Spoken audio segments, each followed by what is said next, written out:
Hi, good morning. This is my part one of the sexual energy series that I'm going to put out. Um, I really don't know entirely where I want to start with this, but I was just thinking of a few things and I'll bring them up. Going towards the whole manifestation idea, a lot of people use orgasm or sexual energy for their manifestations. I personally have not seen that this is any better than just using meditation and or holding a thought for so long. um, I guess if you're doing it with a partner and you're co-creating, this could be a much more powerful situation. I know at times where I've been really, really desperate for something to transpire, I will go get Lulu and I will make her meditate and manifest next to me, because obviously if you have more than one energy reaching out for something, it's obviously going to be more powerful. So, with that being said, if you have a lot of experience or you feel like um, the energy of orgasm really does work for you, and you feel like it's manifests quicker or better for you, then feel free to continue. I just haven't really seen any results that differ from what I do anyway. Um, but again, sex is an energy, orgasm is an energy, and it's really important to, I guess, be careful who you're with as well, which is something I like to preach, and you guys can shame me all you want. I know a lot of people think it's weird that I am um, strictly monogamous. I run in a crowd of people that a lot of you guys aren't, and that's totally fine. Um, it's my personal preference. I don't like casual sex. I don't like multiple partners, that sort of thing. I take it like very seriously. I also don't require sex. Like, it's just not that important to me. So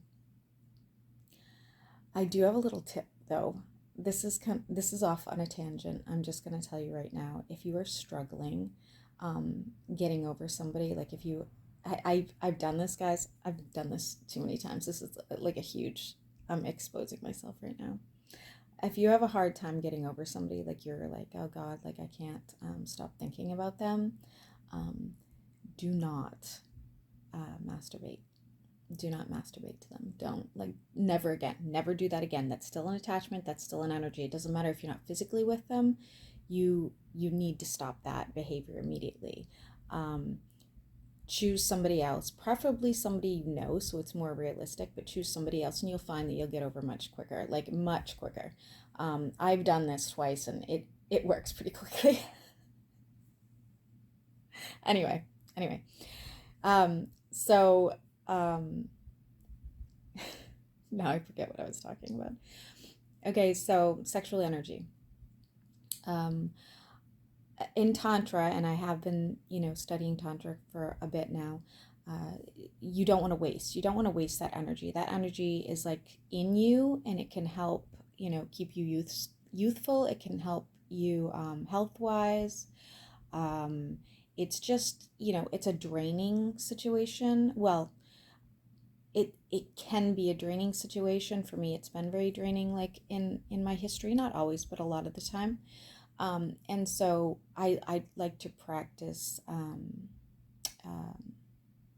like orgasm control, I suppose is what you can call it, where um, I don't personally try to, like, it's sort of like you're building up the energy, and the energy is super healthy for you, and the experience can be just as delightful. You don't need to like finish, so to speak, because then you're sort of like, it's like edging, I guess, right? Like you're building up that energy, it's circling in your body, but you're not releasing it, and therefore you get to keep it. This to me is ideal, especially when you don't sleep well, or you have like big plans for the following days or what have you, because then you're just like, you know you're like empowered. I guess that's, you have like all this beautiful energy like just swirling inside your body without it escaping. So just something that I've picked up on, and it not just from my own experiences, but from friends that also practice tantra, and we talk about it quite a bit, and I think that it's a pretty cool experience. Now, I've never practiced tantra with somebody So if I ever do, I will update. But I know that in order to practice Tantra, it usually, it's such a like vulnerable experience, and it's been known that, if you practice with a partner, it's like a form of love. You will be in love if you do Tantra with somebody. And guys, I don't need that kind of fucking responsibility, all right? So, so yes, I have never done Tantra with somebody, but, maybe someday when I doubt it. Anyway, so withholding orgasm and you know like an edging sort of situation in order to get yourself going. And then what else did I want to mention? Actually, maybe I'll make a part two to this, because I think I've like kind of been all over the map right now, and maybe I need a little more focus to finish this um, conversation.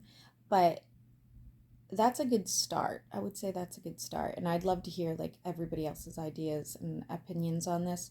If you guys have been emailing me, by the way, for private readings, I apologize. I cannot log into my fucking email for some reason. I don't know why. Like, it just won't let me. And so I'm trying to figure that out right now.